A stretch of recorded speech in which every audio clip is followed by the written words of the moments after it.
Voici les symptômes. Je vais aller vite parce que je dis on doit prier. Voici les symptômes d'un mariage sacrifié dans les mondes des ténèbres.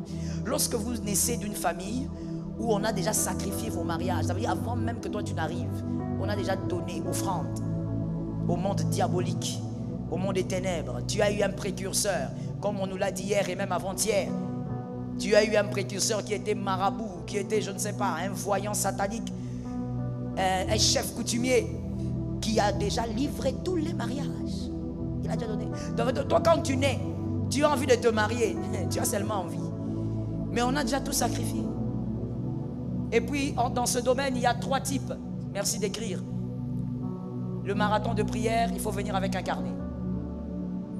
Il y a 3 types. Il y a plutôt 2 types dans le mariage sacrifié. Le premier type, c'est qu'on t'interdit même d'entrer. Donc, toi, entrer, tu n'entreras pas. C'est ce qui fait que tu peux être avec une fille, fiançailles pendant 7 ans. Vous avez les brevets des fiançailles. Toi, tu es toujours en train de changer des filles. Tu changes des garçons. Et voici la raison qu'on a mis dans ta tête. Tu ne trouves pas la bonne. Or, le problème, comme on l'a dit hier, c'est toi. C'est toi le problème. On a déjà sacrifié le mariage chez vous.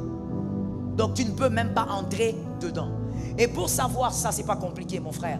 Pendant que je parle, regarde ta famille. Regarde la famille restreinte, d'abord avec des frères et sœurs. Si tu es enfant unique, regarde les cousins et les cousines. Il y a combien de mariages dans votre famille? Combien sont mariés? Ça veut dire qu'ils ont respecté les 3 étapes. Dot, civil, religieux. Combien? Par là, tu peux savoir qu'on a déjà sacrifié. On a déjà mis ça quelque part, dans l'eau ou dans une casserole, ou quelque part de diabolique. Et toi, tu nais sans savoir. Monsieur, tout le monde peut tomber amoureux, mais tout le monde ne peut pas se marier. C'est ça la réalité du monde spirituel. J'ai aimé une définition que j'ai entendue, que le bishop Cléo avait donnée. Enfin, ce n'était pas la définition qu'il avait donnée. Il avait dit quelque chose et moi j'ai ressorti une définition que j'ai même notée quelque part. La plupart des choses que vous voyez dans le monde réel, ou on va dire dans le monde physique, leur définition se cache dans le monde invisible. Yeah. Tu vas voir quelqu'un en train de vivre. Toi, tu essayes de comprendre selon l'intelligence, selon le rationnel. La vérité, c'est que rien n'est rationnel. La véritable définition de cette vie bizarre-là, c'est le monde spirituel. Est-ce que quelqu'un m'entend bien? J'entends l'esprit me dire quelque chose. Laisse-moi ouvrir cette parenthèse et tu vas me ramener si j'oublie.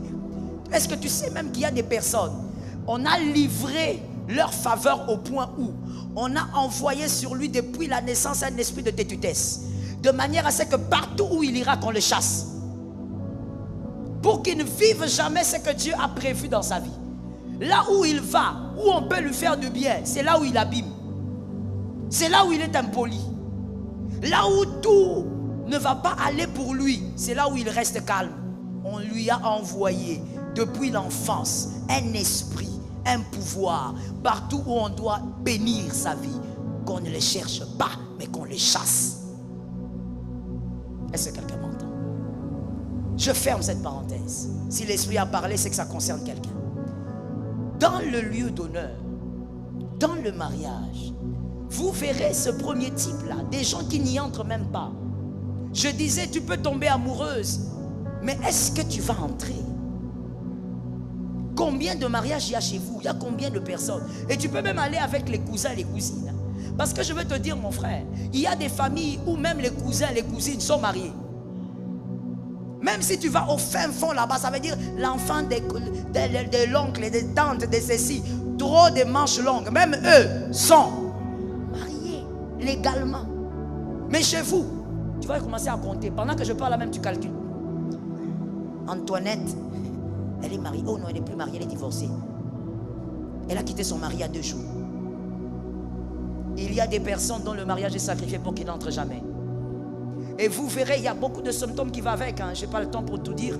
Mais vous verrez, le symptôme le plus général, vous verrez que ces gens-là ont du mal à s'engager. Il va être dans une relation. C'est comme si la relation-là le berce. Il va y rester même des années. Mais il ne va jamais s'engager. Et il va trouver toutes les raisons du monde pour ne pas s'engager. Non, je n'ai pas d'argent. Non, moi je dois faire un gros mariage. Ça, ce sont les hommes. Non, je n'ai pas encore d'argent. Non, la fille ici, je l'observe encore, elle n'est pas vraiment sérieuse. il va trouver toutes les raisons, mais la véritable raison est spirituelle. Quand c'est une fille, c'est la même chose. Quand elle est seule là, nous tous ici à l'église, au travail là-bas, tous ses collègues de service la trouvent, oh là là, quelle bonne fille, quelle polie, elle est gentille, elle est courtoise. Dès qu'elle trouve un gars, c'est comme si on lui place la tête d'un dragon.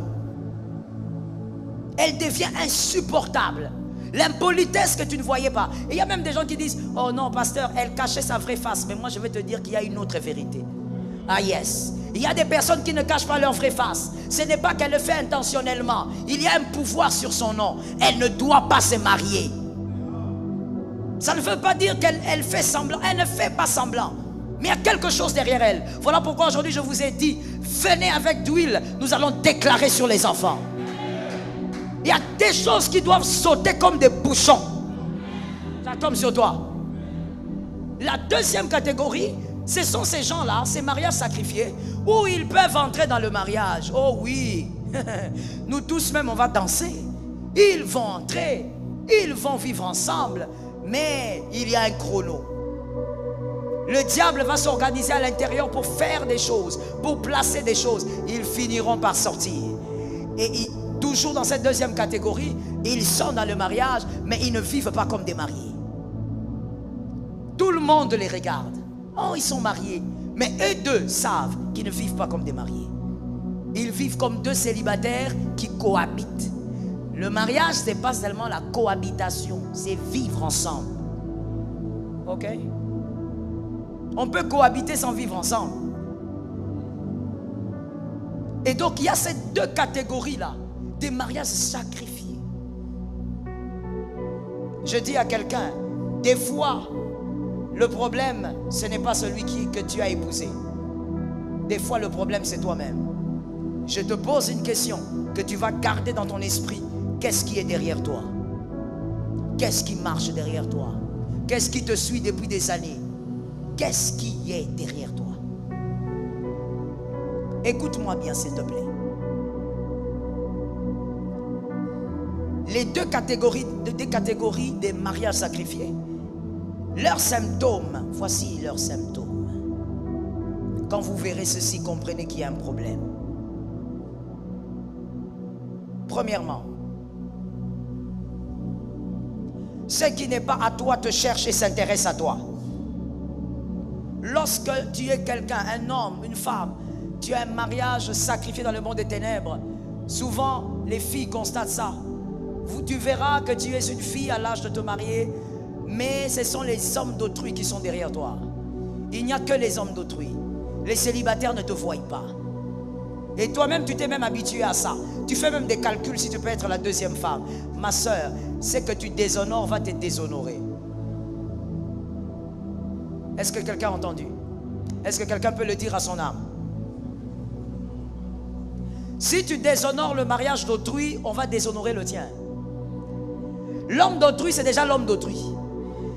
Tuons cette phrase diabolique, satanique, amphérique, luciférique même. La femme d'autrui existe. L'homme d'autrui, dis ça aux voisins. Localisez les filles célibataires là, dites-leur. Si tu vois une fille célibataire, dis-lui. La quinoiserie a fait croire aux gens et a fait dire aux gens, surtout les femmes, l'homme d'autrui n'existe pas. S'il est là, il est prenable. Il est prenable par qui? Sorcière, envoûteuse. L'homme d'autrui, c'est celui qui a été épousé ou c'est celui qui a épousé une femme. La Bible dit son corps appartient à une seule femme. Et le corps de la femme appartient à cet homme-là. La femme d'autrui aussi existe. Une fois, il y a un monsieur là qui a sorti un discours du genre, non, la femme appartient à celui qui est capable de l'entretenir au plus haut niveau. La femme n'est pas une fleur. Hein. Non, moi j'aime pas cette phrase-là. C'est pas une fleur. C'est pas un légume que tu dois venir comme ça, tu arroses, tu enlèves les mains. Non. La femme a son propriétaire quand elle se marie. L'homme a son propriétaire quand il se marie. Mademoiselle, c'est un signe de mariage sacrifié lorsque toi, dans tout ton entourage, il n'y a que les hommes mariés qui sont derrière toi. Tu dois sortir de ce couloir, rentrer dans ton couloir. Vous savez, mademoiselle, quand un homme marié te drague, quand il finit de te draguer, et puis tu le chasses, et puis tu vas dans ton coin, tu dis, Seigneur, celui-ci c'est pour autrui, où est le mien? Est-ce que quelqu'un entend?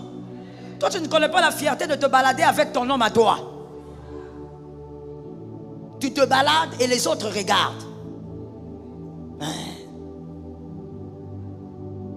Toi, tu ne peux même pas te balader. Tu vas toujours te balader la nuit. Comme une chauve. La nuit. Regarde-moi, mademoiselle, ne regarde pas en bas. Je vais t'attraper ici. Comme une chauve-souris. Tu te balades toujours la nuit. Parce que c'est l'homme d'autrui. Tu ne peux pas te balader la journée. Et non seulement tu te balades la nuit, mais tu mets encore un cagoule. Tu enlèves les cagoules quand tu arrives dans la chambre d'hôtel. Oh, toi tu n'es pas l'agneau immolé, tu es le bouc immolé. Parce que même toi-même quand tu vas là-bas, tu sais que tu vas à l'abattoir. Et tu es à l'aise. Ma soeur, comment tu peux accepter de vivre avec un homme qui utilise ton sexe et qui bâtit sa vie avec quelqu'un d'autre? Tu n'as pas été créé pour être utilisé. Tu as été créé pour bâtir une destinée. Une femme me donne un amen normal. Tu as été créé pour bâtir, mais au-delà même d'une destinée, des destinées. Parce que la destinée de tes enfants, c'est toi aussi qui les ranges. Tu ne peux pas perdre ton temps. Où est ce qui est à toi? Est-ce que quelqu'un m'entend bien? Quand j'étais célibataire, mon frère, je ne pouvais même pas perdre 2 minutes avec quelqu'un non marié. La manière dont je vais te regarder, toi-même tu vas sentir que ça c'est les cancers. Poison. Les filles d'aujourd'hui sont abîmées. Vous aimez écouter des choses inutiles. Mon frère, moi quand un homme marié me draguait quand j'étais célibataire, je veux d'abord m'arrêter. Parce que dans mon éducation, ma mère m'a dit, il ne faut pas insulter. Je m'arrête, je te regarde. C'est ce qui va sortir de ses yeux. Toi-même tu vas comprendre que ça, c'est les préludes de l'enfer. Tu ne vas pas rester là. Pourquoi? J'ai l'impression que tu es venu tuer mon temps. Je n'ai pas le temps à perdre. Il y a un chrono qui est placé sur ma tête. Je dois avancer au rythme de Dieu. Je dis, sors de ce qui n'est pas à toi. Monsieur, arrête de courir derrière la femme d'autrui. Tu trouves qu'elle est belle? Va prendre ta femme façon, fais d'elle une belle femme. Donne un amen, monsieur. J'ai dit quelque part et je te le dis aussi. Dieu ne donne pas un élément fini.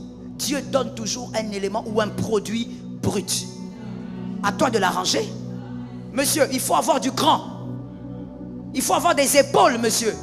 Prends la femme là, telle qu'elle est là. Elle s'est arrêtée, peut-être, elle a juste eu, je ne sais pas, le certificat de la 6e primaire. Prends-la, si c'est vraiment elle, prends cette femme et amène cette femme à avoir un doctorat. Occupe-toi d'elle. Tu ne vas pas commencer à courir derrière les femmes qui sentent déjà bon, qui se coiffent déjà. Et d'ailleurs, la plupart d'hommes qui courent derrière ces femmes mariées là, qui se coiffent déjà, qui sentent bon, qui sont bien habillés, ne savent même pas sortir de l'argent. Regarde les types de sandwichs que tu as commandés au restaurant. Regarde. Il y a 3 dimensions de sandwichs. Toi, tu as commandé les tout petits là. Ce qu'on appelle mini sandwichs. Des bébés. C'est ce que tu as commandé. Tellement que tu n'aimes pas sortir l'argent. Et tu cours derrière les femmes d'autrui. Écoute, ce qui est à toi, cherche ce qui est à toi. Ça tombe sur quelqu'un. Ne touche pas ce qui est à autrui. La qualité d'un commencement révèle la solidité du parcours. Lorsque les choses commencent bien, les choses seront solides. Quand les choses commencent mal, il y a beaucoup de fragilité là-bas. La genèse d'une chose peut révéler la qualité du parcours. La genèse d'une chose peut révéler la qualité du parcours. En conclusion, en plus de ce que maman vient de dire, vous devez avoir une forte confiance en Dieu, forgée dans les pages de la parole et dans les moments d'intimité spirituelle, éclaire notre chemin avec l'assurance que ses plans sont de paix et d'espérance. Enracinés dans la prière, l'étude de la Bible et le souvenir de ses fidèles réponses, nous nous abandonnons à sa direction, sachant qu'en lui, nos chemins sont tracés avec sagesse. Cette confiance se traduit en actions audacieuses, en soumission joyeuse et en gratitude constante, témoignant de notre foi dans le Dieu qui est toujours présent, toujours attentif et toujours fidèle, peu importe les circonstances de la vie.